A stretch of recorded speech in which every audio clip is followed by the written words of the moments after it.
The rain fell in sheets over the sleepy town of Brookhaven, a forgotten corner of Maine where the fog rolled in thick and heavy each dawn. Along the narrow winding road that led to Hollow Creek stood an abandoned house, its windows boarded, its walls scarred by time. Locals said it once belonged to a woman named Sarah Whitmore. They said she still lived there. But Sarah had been dead for 40 years. The story began with a letter. Detective Claire Monroe had received it on a cold November morning, no return address. Just shaky handwriting and the words, "She's still in the house. Please help her."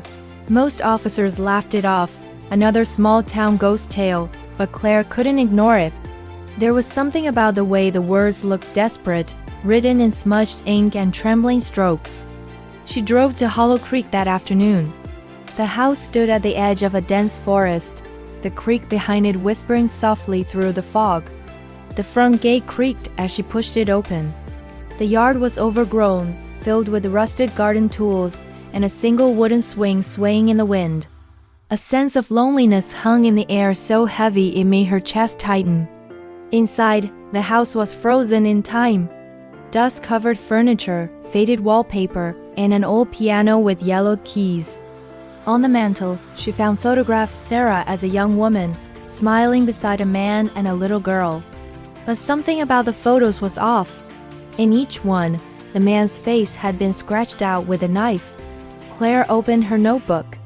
According to town records, Sarah Whitmore had lived there with her husband Thomas and their daughter, Lily. One stormy night in 1985, neighbors heard screams. When the police arrived, Sarah and Thomas were gone. Only Lily was found hiding in the closet, clutching a blood-stained doll. The child was taken away and never spoken of again. Thunder shook the house as Claire climbed the stairs. The air grew colder with every step. At the top of the landing, she saw a door slightly open. Inside, the bedroom smelled faintly of lavender and decay. On the dresser sat an old jewelry box. When she opened it, a music tune began to play soft broken notes. Beneath the trinkets lay another letter, yellowed with age.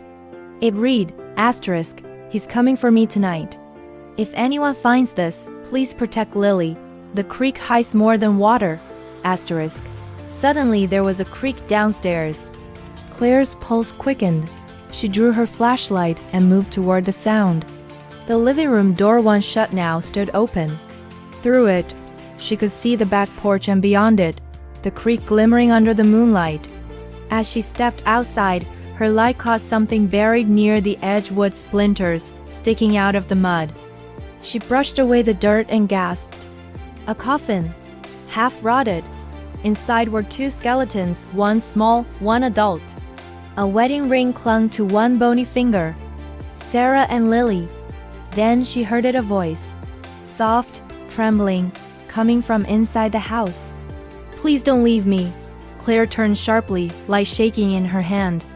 The figure of a woman stood in the upstairs window pale, with long, dark hair, eyes glistening with tears.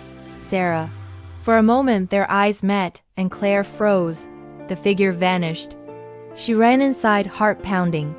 The piano downstairs began to play by itself, that same broken melody. On the keys lay a third letter, fresh as though written minutes ago. Asterisk. "He's still here. The house won't let him go." Asterisk. The air turned icy.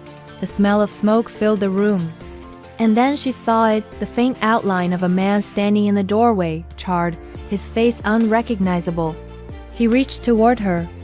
Claire stumbled back, dropping her flashlight, and the beam flickered across the floor, revealing footprints burning into the wood. She ran outside, not stopping until she reached her car. The next morning, when she returned with backup, the house had collapsed. Only ashes remained. But buried under the rubble, they found a single sealed envelope. Inside was a child's drawing a woman, a little girl, and a creek behind them. The words written in crayon read, asterisk, "Mommy and I are free now." Asterisk. Claire filed the report, but she kept the drawing. Sometimes, late at night, she hears the faint sound of a piano playing from somewhere deep in her memory. And when the wind howls through the trees, She swears she can hear Sarah whisper, "Thank you for finding us," because some tragedies never end. They just wait in silence, hoping to be heard.